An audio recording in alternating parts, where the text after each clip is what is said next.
Okay, we're back. Let's get out of this battle thing. Hopefully... What was I talking about before? Was I talking about Hylix, the claymation game? I don't know. Okay. Maybe. Well, yeah, that game really annoyed me with its dialogue being literal nonsense some of the time. Right. Even though like everything else about the game was competent and the art was really, really cool. And in fact, there were some things I really appreciated, like... Yeah. Good thing about Hylix was, you don't level up normally. Instead, when you battle, you get meat.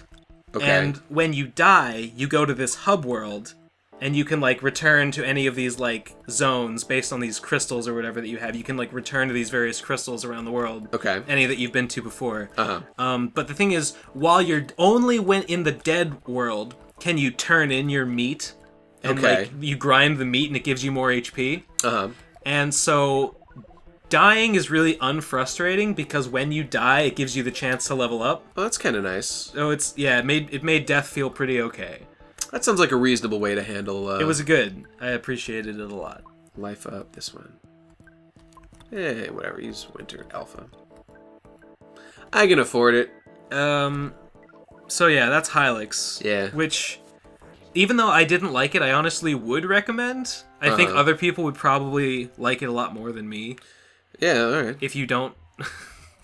Maybe like it's just because I was expecting the story to be interesting, that then when it turned out not to be the focus at all, I was like, ugh. Sure. Also been playing Downwell. Oh, you told me to play that. Which I saw...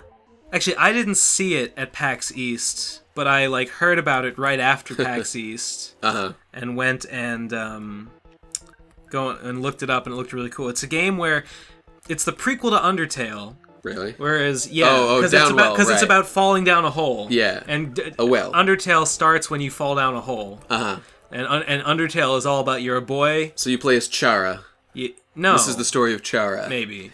Well, yeah. Chara would have gun boots. Also, I hate that they call him Chara. Why do they call him Chara? Because, like, in the code, that's what he's, like, referred to as. Is he? Yeah. And I think Toby has referred to him as such in tweets occasionally. Well, so I don't care. He doesn't, it's not like he has some other name. To me, he's like, he's the fallen child. Yeah, call him the fallen child. Wait, why did you leave? Because I didn't want to fight Gilda yet. Oh, I was going to grind more. Yeah, you know. Yes, I like that. Good. Grind. And maybe heal?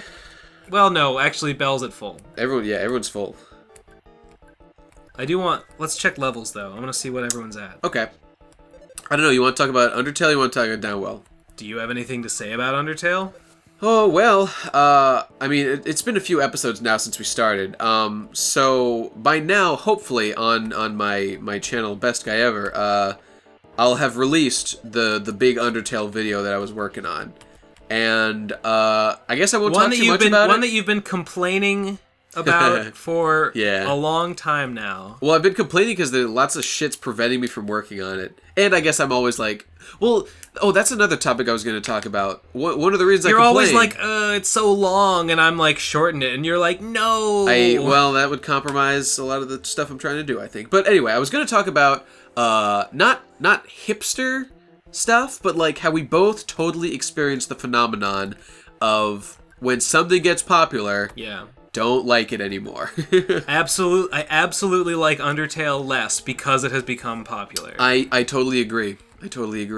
It's very annoying. And I can't even use the excuse that I think people don't like it for the right reasons. Lots of people do like it for the right reasons. I use that. I don't know. I don't see a lot of people talking about the things I really like about Undertale. I mean, a lot of... Hey, look, I'm killing these guys instantly now. Nice. Whoa, look how much experience you got for that. Still getting that much. Nice. Dude, you got to do that more. Storm beta. Cool. You got to sneak up on Foppy more.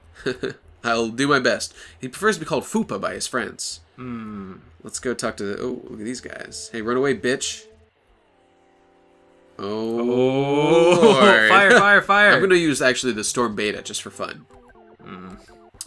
I'll have to use the Beam Alpha. Don't use the Beam. You need that for healing. Yeah, whatever. Dude, I think nothing matters. I think this grinding is going very well indeed. I agree. Oh, look at that. Oh, baby. Dang. Now we're killing him. That only did 2? What the fuck? Storm is the worst spell, by the way. Wait, what do you mean it only did... Oh, it only hit did 2 guys. strikes. Yeah, it's right. retarded and shitty. Right. You know what? I'm gonna try that on Gilded though, because she's a flying dude, so lightning might be effective, maybe. Right. That's how Pokemon taught me how to think about it. Pokemon rules said lightning should be effective. I think that's also a Gilded. Final Fantasy thing, though. Probably. I think it is. Maybe it's just a Japanese thing. Maybe culturally in Japan, everyone knows that lightning is strong against not birds. every Final Fantasy has like wind spells, but I think wind might be good against flying enemies. Undertale. Yeah. I mean, I would talk about hipster stuff specifically. Most of what I see people gushing about Undertale is the characters. Totally. Yep. Which that's is totally true. Now, I think the characters are good. Yeah. Although I don't love them quite as much as other people seem to. Certainly not. Certainly not. Like, I mean, it seems like everyone's favorite character is Sans. Sans or I mean, Papyrus, Sans is really... it's mostly Sans. Sans... I saw a poll recently, and Sans was far and away the best character. The most popular character. Yeah. And that's fair. Sans is really cool. Sans is great. And he's very, like, understated, but then he turns out to be a secret badass. Yeah. He's really good. It's cool. People really like Papyrus. I mean, Papyrus is kind of funny. Yeah. He's... what I like about him is his, I don't know, like his strongness, but it's kind of like at first he seems intimidating, then you learn he's super huggable. He didn't really seem intimidating at all. I was intimidating when we were hiding from him that first time. When I finally fought him, I was surprised at how actually strong he was. Yeah. Well, okay, here's what I want to say about this. It's just, oh god, I completely lost track of what I was going to say. Here, you say something about it while I remember what I was saying. My emotional arc with Papyrus was, I mean, there's the first bit where he's like... Oh, I remembered. Okay. He wants to capture a human, but he's also a nice guy, so he doesn't do that, and that's all fine. But then after that happened, and you like, because during the battle, you get the chance to ask him on a date. Right. Then you go on the date. When I was on the... Well, unless not you play as a necessarily, girl, I guess. because your character's gender is undefined. Well, I'm a guy, and I don't care about girls. Girls are gross. Right. So... When I went on the date with Papyrus, it seemed like he was really trying hard to impress me, and I honestly felt really bad for him because I didn't like him that way. I didn't get that. I mean, it felt like a big misunderstanding. I feel like not a lot of people felt this way, but when I was on the date, I felt really bad for Papyrus because it seemed like he was trying really hard to impress me. Yeah. And for me, I'm just like, there's just no way. I'm never gonna like this guy. like that. I didn't get that. And then finally, when he gives you the spaghetti, and then he finally confesses, but his confession is that he doesn't really like you like that either. Right. He sort of rejects you. I was like, whew, man. I kind of felt bad for him because he's dumb. Because he is pretty dumb. He lives his life trying to capture a human, but then when the opportunity presents itself, he can't bring himself to do it. I don't think that's he's tragic, he's sort of too much of a goof. Well, sure. Well, I thought he was a complete goof and sort of pitiful, but then when he turned me down, I was like, oh, shit. Well, it made me feel better about it. Like, it felt like when he dumped me, for lack of a better word, I felt like, you know what? I don't have to worry about Papyrus. He's fine. He is. He doesn't need me. Yeah, he is certainly fine. His try-hardness was for my sake, not for his. And so I ended up being very satisfied with him. Okay. It wasn't really about him being funny to me, even though he is pretty funny, and a lot of his attacks are really funny. Sure. Hilarious. Like the dog eating the bone, that was pretty great. And just the huge and the cool bone, dude. Just when you jump over that huge bone pile. Yeah, that was great. Really good. Okay, so here's what I was... But like, what? In general... Yeah. Even though I just went on this whole thing about how characterization was good, to me it's not like who the characters are that's really interesting about Undertale. It's how they're conveyed through the gameplay in such interesting ways that makes it a great game and a great story to me. Okay, more so than the characters just being who they are in and of itself. What I was going to say is that... what I don't see people talk about much is I like the characters, and it is very important that we like the characters, because more than anything, I see the characters as a tool to elicit the kind of response that you need to have an effective genocide run, or to get what Toby was going for with the genocide run, and to give you a real incentive to keep doing a pacifist run.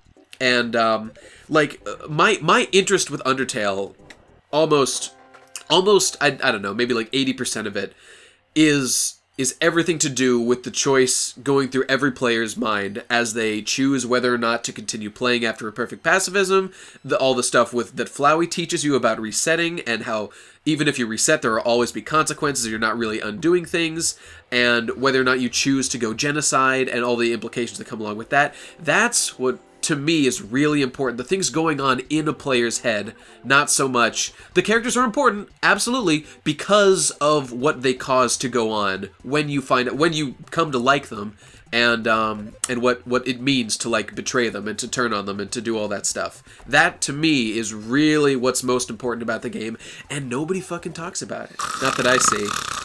Oh god, it happened again. Ooh. Well, what's that, Keg? Yeah. I totally agree with whatever you just said. That's important stuff I just said. Anyway, apparently we won the battle even though it's black. Oh, look. It happened. While I was napping, Keg fucked it up again. Oh, God. What a surprise. Okay, we're stopping here. We'll be back next time. We're at time anyway. Whatever. We'll see you guys. Bye.